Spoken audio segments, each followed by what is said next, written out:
নমস্কার সকলকে কৃষ্ণা রান্নাঘরে স্বাগত জানিয়ে আজকে রান্নাবান্না শুরু করব। আর আজকে অপর্ণার পছন্দ মতো রান্নাবান্না হচ্ছে। আজকে দুটো রান্নার রেসিপি আপনাদের সামনে নিয়ে এসেছি। বুবলু মাথায় নারকোল নিয়ে দাঁড়িয়ে আছে। চিংড়ি মাছের মালাইকারি হবে আর সাথে কাতলা মাছের মাথা দিয়ে সয়াবিন রান্না হবে। বুবলু রেডি হয়েই আছে, ছুঁড়ে দিলেই ভেঙে যাবে। এই না না না, কাটারি দিয়ে ভাঙবো, কাটারি দিয়ে। পাবে তোমাকে ভাঙতে হবে না। বুবলু জলটা খাবো তো, আর তুমি যদি ভেঙে ফেলো মাটিতে সব জল পড়ে যাবে তো। এই ভাঙো দেখি জোরে। হয়নি? আমাকে দাও, আমি কাটাইটা নিয়ে আসি। হ্যাঁ তারা মাছটা দেখো,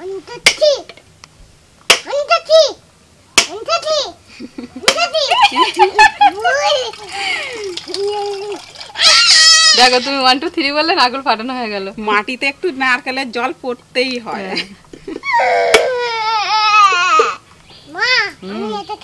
এই দেখো,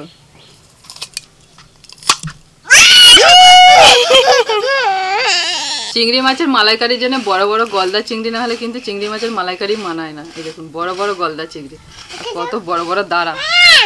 অপর্ণা তো নারকেল কুড়তে বসে পড়েছে, নারকেলের দুধ বের করবো কি বাবা। আর এদিকে আমাদের বুবলু সোনা মাছি নারকেল কুড়ছে আর ও একটু নিয়ে নিয়ে খাচ্ছে। এদিকে মাছগুলো আমি কেটে নিই। বুবলু দেখেছো চিংড়ি মাছ? হাত দাও না, কিচ্ছু ভয় নেই, মা ধরে আছে, হাত দাও। চিংড়ি মাছের সুর আর এইটা দাঁড়া, এই যে এই দেখো চিংড়ি মাছের দাঁড়া, কাঁকড়ার মতো দাঁড়া, দেখেছো কত বড় বড়। এই দেখো, দেখেছো? না না, তোমাকে ধরবে। প্রত্যেকটা চিংড়ি মাছ একই সাইজের। এর আগে যতবার চিংড়ি মাছ আনা হয়েছে আমাদের, একটা চিংড়ি মাছের দাঁড়া ছিল না, ভেঙে নিয়েছে। এবারে কি ভাগে চিংড়ি মাছের দাঁড়াগুলো রয়েছে, আমরা এসেছি বলে আলাদা করে না ভেঙে নেয়, এগুলো আলাদা বিক্রি হয়। কেন ওর ভিতরে কি আছে? কামড়ে কামড়ে খাই, সেই কাঁকড়ার দানার মতো রে।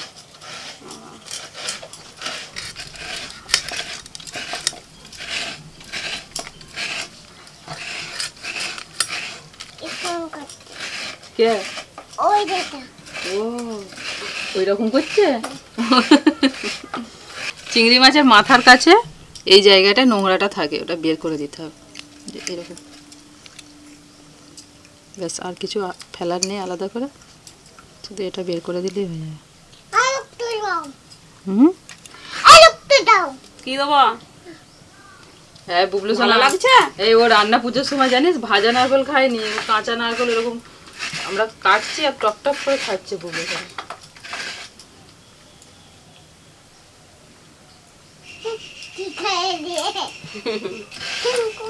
থ্যাংক ইউ থ্যাংক ইউ, মাসিকে থ্যাংক ইউ বলে দিল।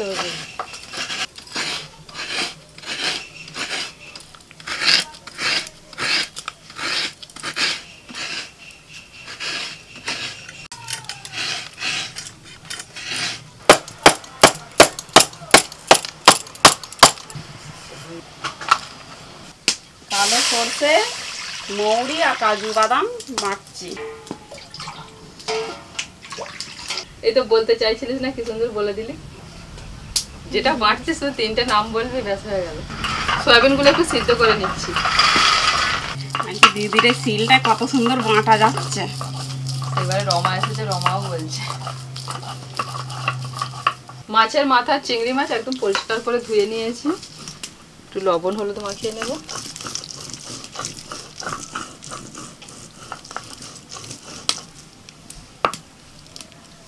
সাথে একটু লাল লঙ্কার গুঁড়ো।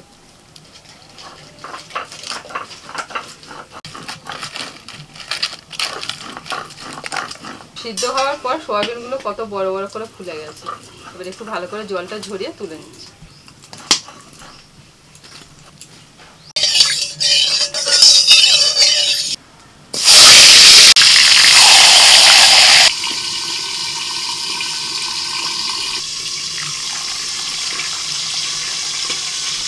নারকেলের দুধটা বের করার জন্য আপনাকে বললাম ওই একটুখানি জল ঢেলে দিয়েছে নারকেল কোড়ার মধ্যে।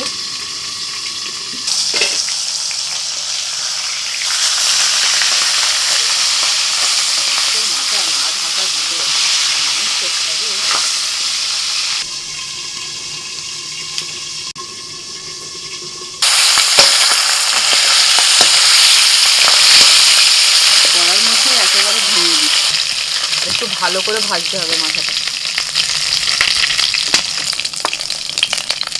মাছের মাথা ভাজা হয়ে গেছে, কড়াই আবার একটু তেল দিয়ে দিচ্ছি আলু।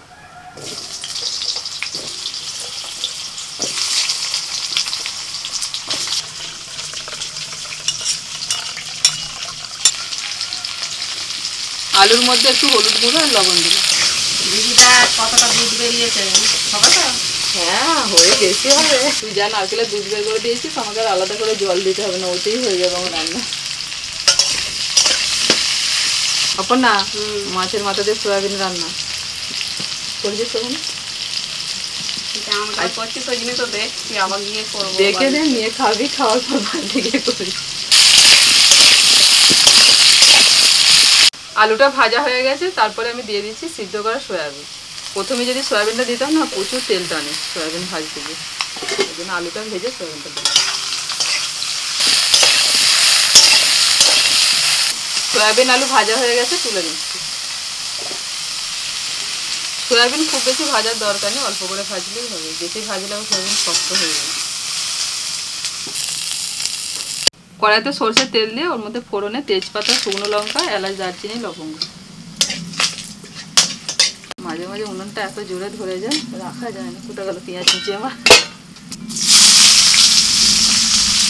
বলার আগে আমাকে দিয়ে দিতে হচ্ছে, এত জোরে উনুন এসে গেছে। পেঁয়াজটা ভাজতে ভাজতে একটু লবণ দিয়ে দিই, তাহলে পেঁয়াজটা আরো তাড়াতাড়ি নরম হয়ে যাবে। অপর্ণা, পেঁয়াজ একটা লম্বা লম্বা করে কেটেছি। পেঁয়াজগুলোও তো বড় বড়, লম্বা লম্বা হয়ে গেছে। না রে, দেখতে ভালো হয়েছে, লম্বা লম্বা পেঁয়াজ। যা ধর এরকম লম্বা লম্বা, এই দিকেই তুই কেটেছিস। হ্যাঁ, ওই জন্যই লম্বা লম্বা হয়েছে। এইগুলো বিরিয়ানিতে কাটলে দারুণ দেখতে লাগে, বেরেস্তাটা যখন ভাজি লম্বা লম্বা। পেঁয়াজ ভাজা হয়ে গেছে, দিয়ে দিচ্ছি আদা, রসুন, কাঁচা লঙ্কা বাটা। এবার দিচ্ছি টমেটো কুচি।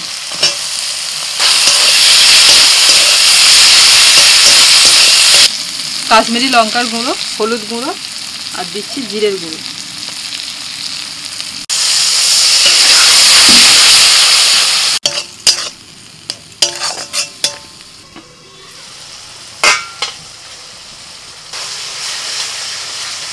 পাঁচ মিনিটের মতো মশলাটা ঢাকা দিয়ে দিয়েছিলাম, তো টমেটোটাও নরম হয়ে গেছে আর মশলা থেকে তেল ছেড়ে দিয়েছে। ভাজা সয়াবিন আর আলু দিয়ে দিচ্ছি। দিচ্ছি মাছের মাথা।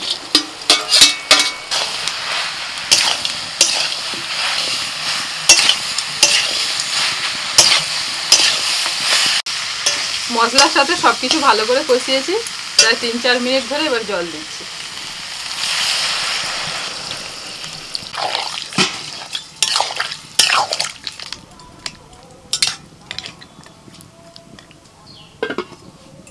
এই রান্নাটা একটু মাখা মাখা হবে, ঝোল হবে না, তাই অল্প করে জল দিলাম আলুটা সিদ্ধ হওয়ার মতো। আলুটা ভাজার সময় হাফ সিদ্ধ হয়ে গেছে, আর সয়াবিনটাও সিদ্ধ করা। আর ঢাকা দিয়ে দিলাম 10 মিনিটের মতো।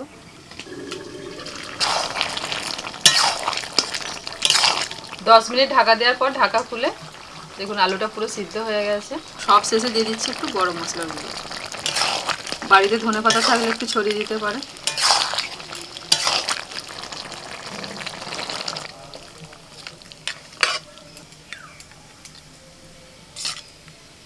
এবার চিংড়ি মাছের মালাইকারিটা করব। কড়াইতে সরষের তেল দিয়েছি, চিংড়ি মাছ ভেজে নিচ্ছি।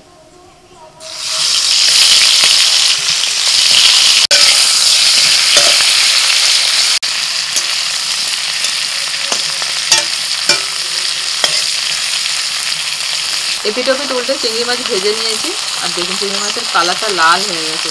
খুব বেশি ভাজার দরকার নেই, এপিটোপিট উল্টে একটু ভাজা হলেই তুলে নিতে হবে। কড়াইতে তেল দিয়ে ফোড়নে দিচ্ছি এলাচ, দারচিনি, লবঙ্গ। দিচ্ছি পেঁয়াজ বাটা,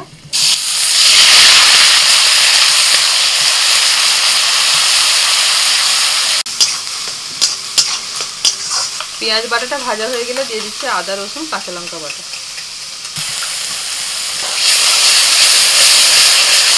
আদা, রসুন, পেঁয়াজ ভেজে নিয়ে দিয়ে দিচ্ছি জিরের গুঁড়ো, হলুদ গুঁড়ো, কাশ্মীরি লঙ্কার গুঁড়ো, লবণ।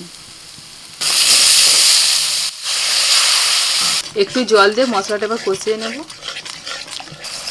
মিনিট 5 ধরে মশলা কষিয়ে নিয়ে দিয়ে দিচ্ছি ফেটানো টক দই।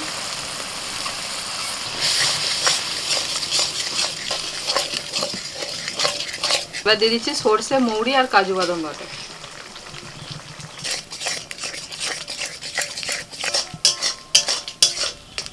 মশলা কষানো হয়ে গেছে, এবার দিয়ে দিচ্ছি নারকেলের দুধ। 1 চামচ মতো চিনি দিচ্ছি। মশলা ফুটে উঠলেই দিয়ে দিচ্ছি চিংড়ি মাছ। এবার ঢাকা দিয়ে দিচ্ছি।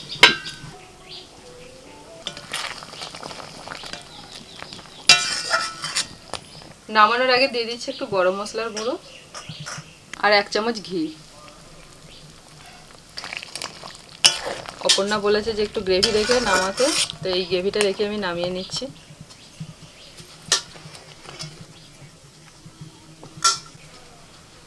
অপর্ণা কত গ্রেভি রাখলাম, কোথায় চলে গেল রে গ্রেভিটা?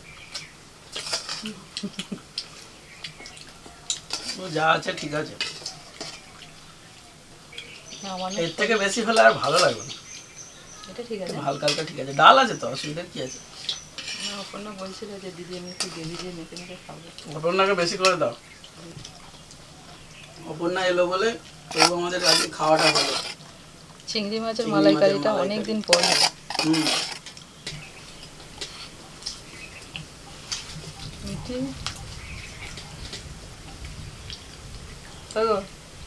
এই জয় একটু ধরে নে, ধরো। দেখো আজকে মালাইকারিটা কেমন হয়েছে খেয়ে। এই কাঁটাগুলো একটু চুষে চুষি খেতে হয় গো। হ্যাঁ, মাছের মাথা, তবে তো তার স্বাদটা পাওয়া যাবে, টেস্টটা পাবে আসল। মাথার ঘিটা। একজন এত সুন্দর মাছের মাথা খাবে, পুরো ওই সাদা করে ফেলবে ওই কাঁটাগুলোকে। অপর্ণা তুমি সাদা করে ফেলো তো দেখি, সুন্দর করে। দিদি সব ভেঙে দিয়েছে, ভেঙে গুঁড়িয়ে দিয়েছে, আর কি সাদা করবো। বাড়িতে মুসুরির ডাল আর শাক ভাজা হয়েছিল, কলমি শাক ভাজা, আর আজকে আর এখানে দুটো রান্না হতো। এই হচ্ছে আজকে আমাদের দুপুরের মেনু। যেটা যে করেছে সোয়াবিনটা, ওটা দিয়ে ভাত খাওয়া হয়ে গেল। আমি কখন ওইটাই হাত দেবো। দুটো ভাত রেখে দাও। হ্যাঁ, রেখে দিয়েছি। এটা খুব কঠিন ব্যাপার। আর না রাখলেও অসুবিধে নেই, এখানেও আছে, আবার দিতে পারবো। আর খাবো রে বাবা, অনেকবার। জয় তোর মা বলছে যে সোয়াবিন তোর প্রিয়, তাই তো? মানে সোয়াবিন দিয়ে আগে শাক দিয়ে খানিকটা খাওয়া হয়ে গেছে, তারপরে মা বেটা দুজনের দু রকম আর কি টেস্ট। ওই জন্য দুজনের জন্য আমার চিংড়ি মাছ আর সোয়াবিন। বাহ, তাহলে ঠিকই হয়েছে। তাহলে ঠিকই আছে। তুমি মানে বুঝে বুঝি করেছো আর কি রান্না। মেনুটা ওই জন্য ঠিক করেছি। আর মিঠির কি? Very good. মিঠি বলে দিয়েছে আমার দুটোই। ওই মিঠি বাড়ি যাবে বলে একদম ড্রেস পরে ফেলেছে, দেখ ড্রেস পরেই এখানে খেতে এসেছে, রেডি হয়ে গেছে মেয়ে। কালকে মিঠি কিছুতেই থাকবে না, মানে অনেক জোর জবরদস্তি রাখা হয়েছে। এদিকে মিঠিও কাঁদছে বাড়ি যাবে বলে, আর ওদিকে বর্ণিতা কাঁদছে এদেরকে রেখে দেবে বলে। কাপড় পরেও আবার কাপড় খুলে ফেললো বর্ণিতার কান্না দেখে। আমি তুইও যে ঠিক আছে থেকেই যাই। মিঠিকে আবার অনেক বুঝিয়ে মিঠিও তারপর লাস্টে রাজি হলো। অপর্ণাকে চয়েস দেওয়া ছিল যে তুমি আজকে ঠিক করতে হবে তোমাকে। অপর্ণাকে বলা ছিল যে অপর্ণা তুমি ঠিক করো যে কি রান্না হবে। অনেক ভেবে চিনতে খাসি, ইলিশ মাছ সব মানে বাদ ফাদ দিয়ে বেছে বুঝে গলদা চিংড়িতে এসে ঠেকেছে। সেই জন্য আজকের এইসব রান্না। আর সয়াবিনটা ও মন থেকেই করেছে কাতলা মাছের মাথা দিয়ে। তো যাই হোক, জয়ের ভালো যে ভালোবাসে জেনে ভালো থাকবে।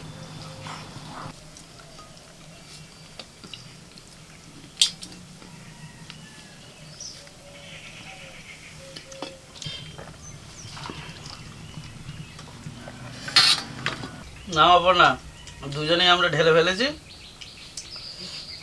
এবার কম্পিটিশন করে খেতে হবে। কে আগে খাবে? শালি জামাইবু তো একসাথে ইলিশ তুমি মাছ আগে খেলে আমি বেশি খুশি হব। প্রচুর শ্বাস পেট ভরে যাবে একটা মাছ খেয়ে।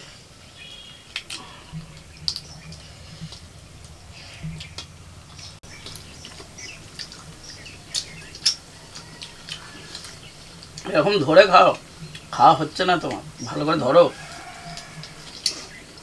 তুমি শালিকে এরকম ডিস্টার্ব করো না, ওকে ওর মতো খেতে দাও। এবার হয়েছে খাওয়া, এবার ঠিক আছে।